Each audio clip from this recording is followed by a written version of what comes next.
Hi everyone, Coach Sullivan here again with MJS Coaching Football. Briefly, my background, 38th year coaching football. I've either been a defensive, offensive, or special teams coordinator as well as the head coach at both the collegiate and high school levels. Continuing with my split front variation presentation versus two back. In this particular presentation, we're going to focus on split front versus what we call 20 personnel, or two backs, zero tight ends, so three wide receiver sets.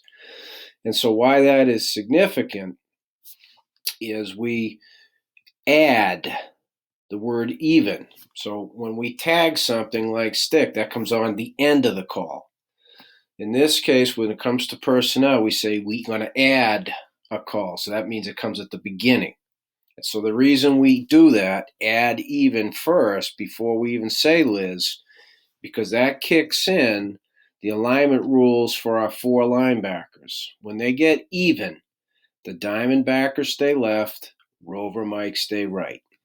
Boom, done. I've just learned over the years, it makes it much, much simpler versus balanced formations in one back, but even in two back, you want to keep it the same whenever possible. So honestly, R right. It doesn't have to be L, but the R is right, so then the D has to be left. That's why I did it. And since the Rover and Mike travel together a lot, that's why the Mike in an even call goes to the right. Okay? So again, boom, done. Keep it simple for your kids to play fast. That starts with lining up. If they can't line up easy, then everything else falls apart from there. Okay? So that's the reason for the add even.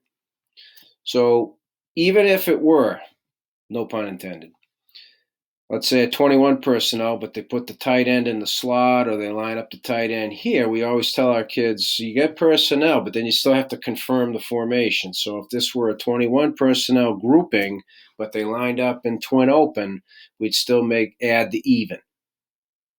Okay, it may necessitate a check even, but nonetheless, it's going to be even, okay, for that reason.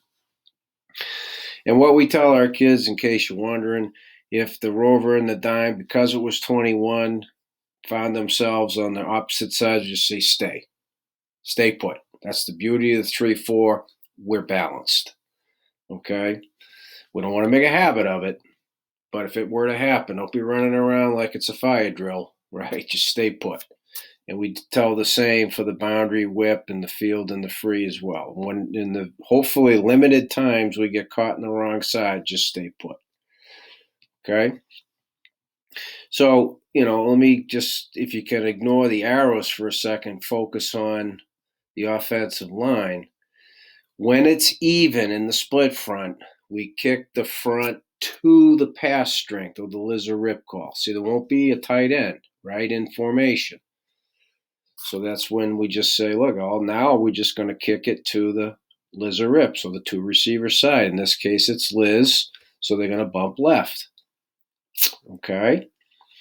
So now, as in another presentation we had, it was the stud was the 3, but in the previous one, the dime was the 5. Well, now it's the Rover because the two-man surface, and please remember the center is part of both. In a 20 formation, you got two-man surface on both sides. Okay? So now when we bump, the stud's in a 3, so his left toe is on the guard's right toe, puts him in the B gap, in a shade. Right hand down, right foot back, nose is going to be, since he's bumping left, right foot on near toe. Again, we don't mess with the nose. He may or may not have his left hand down. Whichever hand down, we tell him keep it the same. And we even say if you're comfortable just staying toes even, we allow that, but not with the DNs. Okay, so now the end, 5 technique, inside right toe on left toe, left hand down, left foot back, boom, done. So now the backer remains in the B split on the guard. So, right toe, inside toe, outside toe. But now you're a 31, right? You got the B gap you lined up in.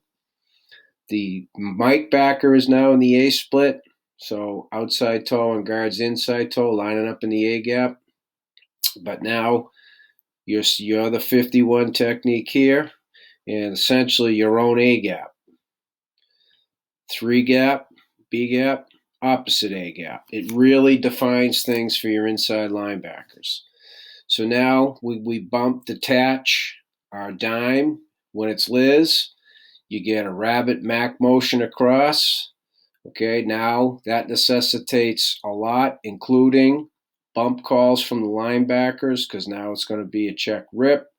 Now the rover detaches, the stud moves out to the 5, the nose goes from A gap shade left, A gap shade right. Now your end moves in as the 3 technique, and your dime's back to the stand up 5 again. Backer moves to A split, Mike moves to B split.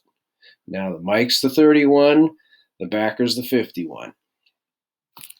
Okay, and that's it. All the safeties do is they move, and it goes from orbit to sky. It goes from sky to orbit.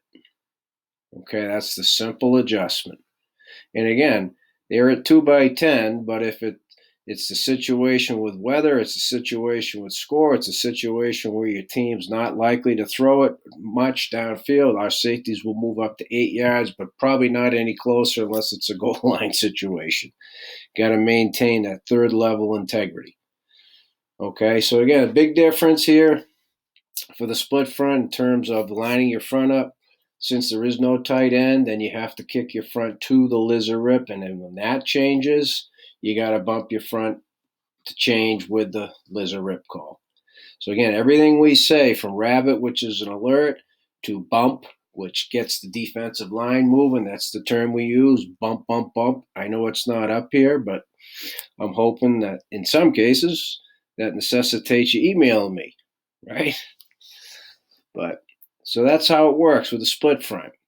I didn't mention it in the previous presentation, but teams that love to run isolation away from the 2 receivers, run toss, run speed option, that's tough because you got people covered up. All right, he's part of this surface. You got 3, we got 4, right? Plus 1. It's a little bit difficult, even with the fullback in there. Now here comes the backside linebacker with plus 1 again.